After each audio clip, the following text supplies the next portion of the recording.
ജുലൈബി റളിയല്ലാഹു അൻഹു പോകുന്നു. വീട്ടുകാരോട് ചോദിച്ചു, അല്ല വാപ്പയോട് ചോദിച്ചു, അള്ളാഹുവിന്റെ റസൂൽ നിങ്ങളുടെ മോൾക്കൊരു വിവാഹബന്ധം ആലോചിച്ചിട്ടുണ്ട്, നിങ്ങൾക്ക് പറ്റുമോ എന്ന് ചോദിച്ചു. അള്ളാഹുവിന്റെ റസൂൽ ആലോചിച്ചതോ, അതിനെന്താ കുഴപ്പോ, ആരാന്ന് ചോദിച്ചു. ഞാൻ തന്നെ, ജുലൈബി. അന്നേരം വാപ്പ പറഞ്ഞു, ചില വാപ്പമാരെ പോലെ, എന്നാ പിന്നെ ഞാൻ എൻ്റെ ഭാര്യയോടൊന്ന് ചോദിക്കട്ടെ എന്ന് പറഞ്ഞു. അന്ന് അദ്ദേഹം അങ്ങനെ പറഞ്ഞു. അതുവരെ ഓക്കെ, നിബിതങ്ങളുടെ പ്രപ്പോസലാണോ, നോ പ്രോബ്ലം, നമ്മൾ സ്വീകരിക്കാൻ റെഡിയാണ്. പുതിയാപ്പിള ഇന്ന ആളാന്ന് പറഞ്ഞപ്പോൾ അദ്ദേഹത്തിന്റെ സ്വരം മാറി, ഞാനൊന്ന് ആലോചിച്ചിട്ട് പറയാം. ഭാര്യയോട് ചെന്ന് ചോദിച്ചു, ഭാര്യയോട് ചോദിച്ചു, പിന്നെ അള്ളാഹുവിന്റെ റസൂൽ ഒരു പ്രപ്പോസൽ കൊണ്ടുവന്നിട്ടുണ്ട് നമ്മുടെ മോൾക്ക്, ആലോചിക്കല്ലേ. ഓ, അതിനെന്താ പ്രശ്നം, ജുലൈബിവോ എന്ന് ഭാര്യയും ചോദിച്ചു. അപ്പൊ മോള് ഇത് കേട്ട്, ഈ ഡയലോഗ് സംഭാഷണം കേട്ടുകൊണ്ടിരിക്കുകയാണ്. മോള് പറഞ്ഞു, ഉമ്മ ഉപ്പ, വിശുദ്ധ ഖുർആനിൽ ഒരു ആയത്ത് നിങ്ങൾക്ക് ഓർമ്മയുണ്ടോ? ബിസ്മില്ലാഹിർ റഹ്മാനിർ റഹീം. وما كان لمؤمن ولا مؤمنة إذا قضى الله ورسوله أمرا أن يكون لهم الخيرة من أمرهم. അള്ളാഹുവിന്റെ റസൂലും അള്ളാഹുവും ഒരു വിഷയം തീരുമാനിച്ചു കഴിഞ്ഞാൽ ഉമ്മ ഉപ്പ ആ വിഷയത്തിൽ നോ ടേണിംഗ് ബാക്ക്, ഒരിക്കലും പിന്തിരിയാൻ പാടില്ലെന്നും അള്ളാഹുവിന്റെയും അവന്റെ റസൂലിന്റെയും തീരുമാനം അംഗീകരിക്കണമെന്നും ഉമ്മ അള്ളാഹു നമ്മളോട് പറഞ്ഞിട്ടില്ലേ. ജുലൈബീബ് കാണാൻ ഭംഗിയില്ലാത്തവനാണ്, ശരിയാണ്. പക്ഷേ ജുലൈബീബ് ഒരു സത്യവിശ്വാസിയല്ലയോ?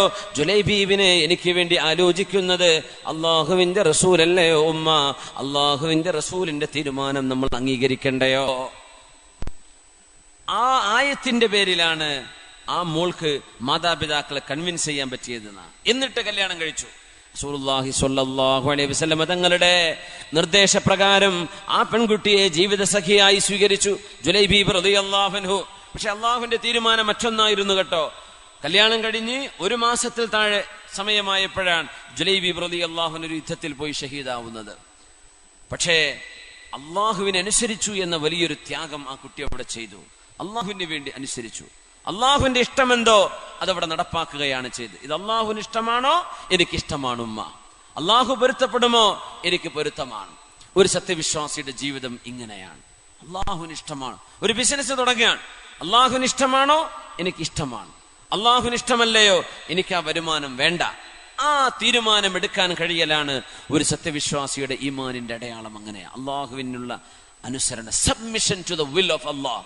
അള്ളാഹുവിന്റെ ആഗ്രഹം എന്തോ അത് തിരുനബിയുടെ വചനങ്ങളിലൂടെ വിശുദ്ധ ഖുർആനിലൂടെ നമുക്ക് എത്തിയത് എന്തൊക്കെയാണോ അതനുസരിച്ച് ജീവിതത്തെ പാകപ്പെടുത്തുക.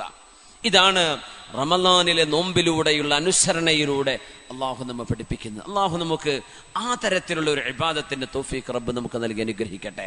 ആമീൻ യാ റബ്ബൽ ആലമീൻ. സ്വഹാബത്തിന്റെയും താബിഈങ്ങളുടെയും ജീവിതത്തിലൂടെ കടന്നു പോകുമ്പോൾ നമുക്ക് ഒരുപാട് അനുഭവങ്ങൾ കാണാൻ കഴിയും. അള്ളാഹുവിന് ഇഷ്ടമോ എങ്കിൽ അത് നടക്കട്ടെ. സ്വന്തം ഇഷ്ടത്തിനെതിരായിരിക്കാം, പക്ഷെ എനിക്ക് പ്രശ്നമല്ല, അള്ളാഹുവിന്റെ ഇഷ്ടമാണ് നടക്കേണ്ടത് എന്ന് ചിന്തിക്കുന്ന ഒരു സത്യവിശ്വാസി അള്ളാഹുവിനോട് അതാണ് ചോദിക്കുന്നത്. അല്ലാഹുമ്മ ഇന്നാ നസ്അലുക സബാത ഫിൽ അംരി വൽ അസീമത ഫിർ റുഷ്ദ്. അള്ളാഹുവേ, നിനക്ക് വേണ്ടി ത്യാഗം ചെയ്യാനും നിനക്ക് വേണ്ടി ജീവിക്കാനും നിനക്ക് വേണ്ടി മരിക്കാനും നിനക്ക് വേണ്ടി എല്ലാം സമർപ്പിക്കാനുമുള്ള ആ ഒരു സൗഭാഗ്യം നൽകണമേ തമ്പുരാനെ. അള്ളാഹുവേ, നീ ഞങ്ങൾക്കത് നൽകണമേ റബ്ബേ. റമളാനിന്റെ രാപ്പകലുകളിൽ എത്രയോ ആളുകൾക്ക് നരകമോചനം കൊടുക്കുന്ന ഈ സമയത്ത് അള്ളാഹുവേ, നരകമോചനത്തിന് സാധ്യമാകുന്ന ഒരു നല്ല ജീവിതം ഞങ്ങൾക്കും ഞങ്ങളുടെ മക്കൾക്ക് ഭാര്യ സന്തതികൾക്ക് നൽകണേ റബ്ബേ. പ്രത്യേകിച്ച് നമ്മുടെ യുവതികൾക്ക്, ചെറുപ്പക്കാരികൾക്ക്, പെൺകുട്ടികൾക്ക് അള്ളാഹുവേ വഴിതെറ്റിപ്പോവാതെ ഞങ്ങളുടെ മക്കളെയൊക്കെ നീ കാക്കണേ പടച്ചവനെ. അങ്ങനെയാണ് നമ്മുടെ മക്കൾ നന്നാവുന്നത് അള്ളാഹു നൽകുന്ന വലിയൊരു സൗഭാഗ്യമാണ്. ഈമാനിന്റെ പ്രകടമായ ഒരു അടയാളം നമ്മുടെ മക്കളിൽ നന്മ കാണലാണെന്നാണ്. ഉമർ ഇബ്നു അബ്ദുൽ അസീസ് റളിയല്ലാഹു അൻഹു അന്ന് പെരുന്നാൾ ദിവസം എല്ലാ മക്കളും നല്ല വസ്ത്രമിട്ട് നടക്കുമ്പോ ബഹുമാനപ്പെട്ടവരുടെ രാജാവെന്ന് ഇസ്ലാമിൽ പറയില്ല, ഖലീഫയാണ്, ഭരണാധികാരിയാണ്, പ്രതിനിധിയാണ്. ഖലീഫത്തു റസൂലില്ല, അള്ളാഹുവിന്റെ റസൂലിന്റെ പ്രതിനിധി എന്നൊക്കെ പറയുന്ന പോലെ ദീനിന്റെ പ്രതിനിധിയാണ് മഹാനായ ഖലീഫ ഉമർ ഇബ്നു അബ്ദുൽ അസീസ് റളിയല്ലാഹു അൻഹുവിന്റെ പ്രിയപ്പെട്ട മോൻ. കീറിയ വസ്ത്രം ധരിച്ച് മുമ്പിലൂടെ നടന്നു വന്നപ്പോഴാണ് ബഹുമാനപ്പെട്ടവരെ കണ്ണിൽ നിന്ന് കണ്ണുനീര് വാർത്തത്. അപ്പൊ കുട്ടി ചോദിക്കുകയാണ്, 10-11 വയസ്സുള്ള മോൻ, വാപ്പാ എന്തിനാ നിങ്ങൾ ഈ കരയുന്നത്? ഒന്നുമില്ല മോനെ, നിന്റെ കൂട്ടുകാരായ നാട്ടുകാരായ പിള്ളേരൊക്കെ നല്ല വസ്ത്രമിട്ട് നടക്കുമ്പോ ഈ തുന്നിപ്പിടിപ്പിച്ച വസ്ത്രമില്ലേ ഖലീഫയുടെ മോനായ എന്റെ മോനായ അബ്ദുള്ള നിങ്ങൾ ഉടുത്തിട്ടുള്ളത് തുന്നിവെച്ച വസ്ത്രമല്ലേ, എനിക്കത് കാണുമ്പോൾ വിഷമം തോന്നുകയാണ് എന്ന് പറഞ്ഞു വാപ്പ.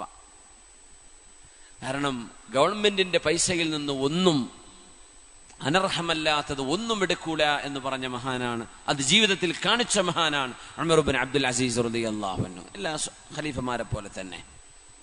അപ്പൊ മോനൊരു വാക്ക് പറഞ്ഞു ഇങ്ങോട്ട് വാപ്പയോട്, ഉപ്പാ കരയെ, എന്റെ ഈ ഡ്രസ്സ് കണ്ടിട്ട് കരയെ. നല്ല പക്വമായൊരു വാക്ക് പറഞ്ഞു, ഉപ്പാ ഇന്നമാ യബ്കി മൻ അസാ റബ്ബാഹ് വഅഖ ഉമ്മഹു വഅബാഹ് വഅന ലസ്തു മിൻഹും യാ അബതാഹ്. മോൻ പറഞ്ഞ വാക്കാണത്. ഉപ്പാ എന്തിനാണ് സങ്കടപ്പെടേണ്ടത്?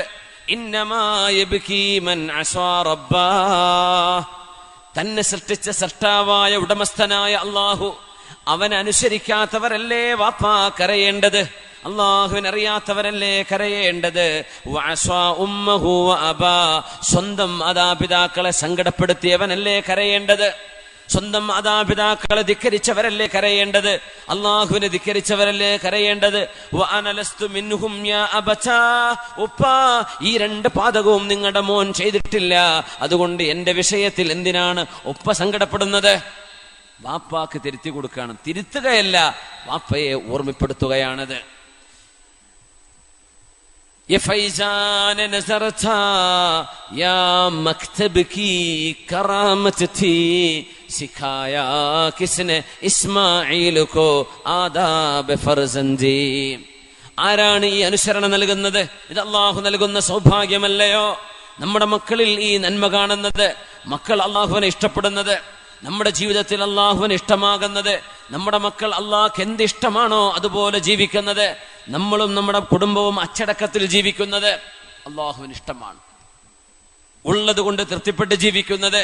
നമ്മൾ പട്ടിണി കിടക്കുകയാണ്, ഇപ്പൊ പട്ടിണിയിലാണ്, ലിറ്ററലി നമ്മൾ ശരിക്കും ഫാസ്റ്റിങ്ങിലാണ് അല്ലേ. ഒന്നുമില്ല, ഇത് സഹിക്കാനുള്ള, എന്തും സഹിക്കാനുള്ള ഒരു കഴിവ് നമുക്ക് ലഭിക്കുന്നു. നമ്മുടെ ഭാര്യമാർ, നമ്മുടെ കുടുംബം ഉള്ളതനുസരിച്ച് ജീവിക്കുകയും പൊരുത്തപ്പെടുകയും ചെയ്യുമ്പോ നോമ്പിലൂടെ ലഭ്യമാവേണ്ട ഗുണം അങ്ങനെയാണ് ഖനാഅ. അല്ലാഹു എന്ത് നൽകുന്നുണ്ടോ അത് ഇഷ്ടപ്പെട്ട് ജീവിക്കുക, പരാതിയില്ല, ഒന്നും പരാതിയില്ല. വീട്ടുകാർ അല്ലാഹുവിന്റെ ഇഷ്ടത്തിൽ ജീവിക്കുന്നവർ, പരാതിയില്ല. അബൂ മുസ്ലിം അൽ ഖൗലാനി റഹ്മത്തുള്ളാഹി അലൈഹി പ്രഗൽഭനായ പണ്ഡിതനാണ്, മുസ്തജാബു ദഅവ, ദുആഇന് ഉത്തരമുള്ള മഹാനായിരുന്നു അബൂ മുസ്ലിം അൽ ഖൗലാനി റഹ്മത്തുള്ളാഹി അലൈഹി. തന്റെ ഭാര്യ ഒരു നല്ല ഭാര്യയായിരുന്നു. അദ്ദേഹം രാത്രി വീട്ടിലേക്ക് വരുമ്പോ മുറ്റത്തെത്തുമ്പോ ഒന്ന് തൊണ്ടയനക്കുന്ന, വാപ്പാർക്ക് നമ്മുടെ പഴയ വലിയ വാപ്പാർക്കൊക്കെ ഉണ്ടാവും ഒരു കാറി കുറച്ചൊരു തുപ്പലോ ഒരു തൊണ്ടയനക്കലോ ഒരു സിഗ്നലാണ്, വീട്ടിലേക്ക് ഞാൻ വരുന്നുണ്ട്, ടോർച്ചൊക്കെ തിരിച്ചെന്ന് വരുന്നൊരു വരവില്ലേ.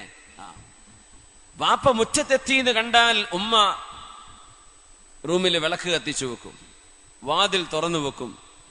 വരാന്തയിലെത്തിയാൽ അബൂ മുസ്ലിം അൽ ഖൗലാനി എന്നവർ അസ്സലാമു അലൈക്കും എന്ന് സലാം പറയും. ഭാര്യ വാതിൽ തുറന്ന് സലാം മടക്കി ഭർത്താവിനെ സ്വീകരിക്കും. അവരൊരുമിച്ച് അശാഹ് ഭക്ഷണം കഴിക്കും, രാത്രി ഭക്ഷണം കഴിക്കും, അവരിരുന്ന് സംസാരിക്കും. കുറച്ചു കഴിഞ്ഞ് അവർ ഉറങ്ങും. അങ്ങനെ നല്ല റാഹത്തിൽ ജീവിക്കാൻ മുആവിയ റളിയല്ലാഹു അൻഹു ഭരിക്കുന്ന സമയമാണത്. നല്ല റാഹത്തിൽ ജീവിക്കുക, ഒരു ബുദ്ധിമുട്ടും കുഴപ്പമൊന്നുമില്ല. അതിൻ്റെ ഇടയ്ക്ക് ഏതോ ഒരു അയൽപ്പക്കത്തെ പെണ്ണ് വന്നിട്ട് ഭാര്യയോട് ചോദിച്ചു, അല്ല എന്തിനാ മോളെ ഈ കഷ്ടപ്പാടൊക്കെ? ഒരു വേലക്കാരിയെ അല്ലെങ്കിൽ ഒരു വേലക്കാരനെ നിങ്ങളുടെ ഭർത്താവ് വിചാരിച്ചാൽ കിട്ടുമല്ലോ. കാരണം നിങ്ങളുടെ ഭർത്താവ് മുആവിയ റളിയല്ലാഹു അൻഹു എന്ന ഇസ്ലാമിന്റെ ഖലീഫയും ഭരണാധികാരിയും അദ്ദേഹത്തിന്റെ അടുത്ത ആളല്ലേ. നമ്മൾ പറയില്ലേ മന്ത്രിന്റെ അടുത്ത ആളെ, MLA അടുത്ത ആളെന്നൊക്കെ പറയില്ലേ. ഒരു വേലക്കാരനെ കിട്ടാൻ വല്ല പണിയുണ്ടോ മോൾ എന്തിനാ ഈ വീട്ടിലിങ്ങനെ കഷ്ടപ്പെടുന്നത് എന്ന് 2-3 വീട് അപ്പുറത്തുള്ള ഒരു പെണ്ണ് വന്ന് ഈ പെണ്ണിനെ ദിവസങ്ങളോളം വന്ന് പറഞ്ഞിട്ട് സ്ക്രൂ ചെയ്തു. സ്വാഭാവികമായിട്ടും പെണ്ണുങ്ങളല്ലേ, അവളും വിചാരിച്ചു ഞാനിപ്പോ എന്തിനായി അതുവരെ കഷ്ടപ്പാടെന്താന്ന് ആലോചിച്ചിട്ടില്ല, ഞാനിപ്പോ എന്തിനായി കഷ്ടപ്പെടുന്നത് എന്ന് അവൾക്കും ഒരു ചിന്തയായി. അങ്ങനെ ഒരു ദിവസം പള്ളിയിൽ നിന്ന് വരുമ്പോ ബഹുമാനപ്പെട്ടവർ തൊണ്ട എനിക്ക് വെളിച്ചൊന്നും കത്തിയിട്ടില്ല വീട്ടില്. അസ്സലാമു അലൈക്കും. ഒരു മറുപടി ഇല്ല. വാതിൽ ചാരിക്കിടക്കുന്നു. തുറന്നു നോക്കി പെണ്ണിനെ കാണുന്നില്ല. നോക്കുമ്പോ ഇരുട്ടിലൊരു റൂമിന്റെ മൂലയിൽ ഇങ്ങനെ കുത്തിയിരിക്കുന്നുണ്ട്. അല്ല പെണ്ണെ, നിനക്ക് എന്ത് പറ്റിയും ചോദിച്ചു. ഒന്നുമില്ലാന്ന്. എന്തേ ഇന്ന് ഒരു സ്വഭാവമാറ്റം എന്ന് ചോദിച്ചു. നിങ്ങൾ വിചാരിച്ചാൽ ഒരു വേലക്കാരിയൊക്കെ കിട്ടൂലേ? നിങ്ങൾ മുആവിയ നിങ്ങളുടെ അടുത്ത ആളല്ലേ? അത് ശരി, ഇതാണല്ലേ വിഷയം എന്ന് ചോദിച്ചു. ഒരൊറ്റ കൈയുയർത്തിയൊരു ദുആയാണ്, റബ്ബേ അല്ലാഹുമ്മ അഅമി ബസറ മൻ ഖബ്ബബ ഇംറഅതി.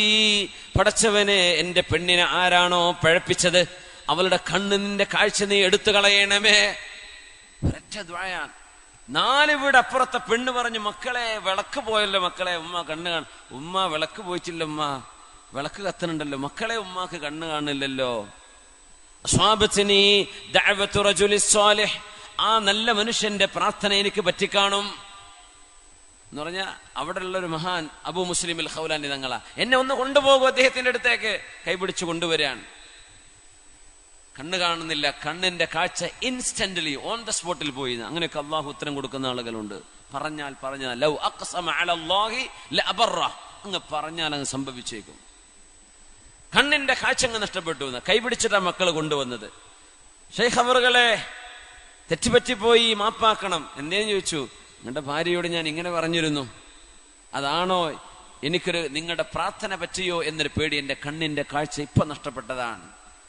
അദ്ദേഹം പറഞ്ഞു, നിങ്ങളാണല്ലേ പറഞ്ഞതെന്ന് ചോദിച്ചു. അതെ, ഞാനും എന്റെ ഭാര്യയും അള്ളാഹുവിനോട് ചോദിക്കുന്നത്, റബ്ബേ നീ എന്ത് നൽകുന്നുണ്ടോ അത് തൃപ്തിപ്പെട്ട് ജീവിക്കാൻ തൗഫീഖ് നൽകണേ എന്നാണ്. നീ എന്ത് തന്നുവോ അത് പൊരുത്തപ്പെട്ട് ജീവിക്കാൻ നീ തൗഫീഖ് താ എന്നാണ്. ഞങ്ങൾക്ക് ആഡംബരങ്ങളോ വലിയ വലിയ ആവശ്യങ്ങളോ ഒന്നും ഞങ്ങളുടെ ജീവിതത്തിലില്ല. ഉള്ളത് കൊണ്ട് പൊരുത്തപ്പെടുക. അള്ളാഹു ഇത്രയാ തന്നത്, അൽഹംദുലില്ലാ. അതിന് റബ്ബിനെ ശുക്ർ ചെയ്യുക. അതിനിടക്ക് വന്നാണോ ഞങ്ങളുടെ കുടുംബ ജീവിതത്തിൽ നീ അല്ലല്ലും വിഷമങ്ങൾ ഉണ്ടാക്കിയത്? എനിക്ക് മാപ്പാക്കി തരണം, എനിക്ക് മാപ്പ് തരണം, എനിക്ക് മാപ്പ് തരണം, എനിക്ക് മാപ്പ് തരണം എന്നവർ കരയാൻ തുടങ്ങി. മഹാനവറുകൾ പറഞ്ഞു, അല്ലാഹുവേ റുദ്ദ ബസ്വറഹ, അവളുടെ കണ്ണിന്റെ കാഴ്ച നീ തിരിച്ചു കൊടുക്കും പടച്ചവനെ എന്ന് ദുആ ചെയ്തു. ഓൺ ദി സ്പോട്ട് കണ്ണ് തുറന്നിട്ടാണ് പിന്നെ ആ മഹദി, ആ പെണ്ണ് അവിടെ നിന്ന് വീട്ടിൽ നിന്ന് ഇറങ്ങിപ്പോയത്. സുബ്ഹാനല്ലാഹ്. കണ്ണ് കാണാതെ വന്നു, കണ്ണ് കണ്ടുകൊണ്ട് തിരിച്ചുപോയി. നമ്മൾ അത്തിപ്പറ്റ ഉസ്താദിന്റെ സദസ്സിൽ അങ്ങനെ അല്ലേ, കണ്ണ് കാണാത്തൊരു ഉസ്താദാരോ 30 കൊല്ലായിട്ടോ വിഷമുണ്ട്, കണ്ണ് കണ്ടു, മാഷാ അല്ലാഹ്. ചില ആളുകളുടെ ദുആക്ക് അങ്ങനെ ഉത്തരം നൽകും അല്ലാഹു തആല. വലിയ അത്ഭുതമാണ്. മഹാനായ അത്തിപ്പറ്റ ഉസ്താദൊക്കെ അങ്ങനെ ദുആഇന് ഉത്തരം കിട്ടിയ ഒരുപാട് അനുഭവങ്ങൾ പലരും പല സ്ഥലങ്ങളിൽ നിന്നും പറയാറുണ്ട്. അപ്പോ ദുആഇന് ഉത്തരം ലഭിക്കും. അത്തരം ആളുകളുടെ പ്രാർത്ഥനകളിൽ നമ്മൾ സംബന്ധിക്കുക, അവർക്ക് ഖിദ്മത്ത് ചെയ്യുക, അവരുടെ